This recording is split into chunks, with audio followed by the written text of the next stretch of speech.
2 minute. আসসালামু আলাইকুম। ভালো আছেন? ভালোই। 2 দিন আগে শেখ হাসিনার ফাঁসি দেওয়া হয়েছে, শুনছেন?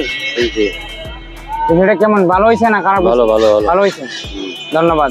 সামনে যে ইলেকশন আছে সেই ইলেকশনে কোন দল আসলে আমাদের দেশটা ভালো থাকবে, আপনারা ভালো থাকবেন?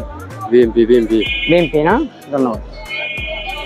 ওয়ালাইকুম সালাম। ভালো আছেন? হ্যাঁ ভালো আছি। গত 2 দিন পূর্বে শেখ হাসিনার ফাঁসি দেওয়া হয়েছে, শুনছেন? শুনছি। বিষয়টা কি ভালো হয়েছে না খারাপ হয়েছে? ভালো হয়েছে, দেশটা জ্বালায় শেষ করছে। তাই, ধন্যবাদ। তো সামনে যে ইলেকশন আছে হ্যাঁ, সেই ইলেকশনে কোন দল আসলে আপনি ভালো থাকবেন?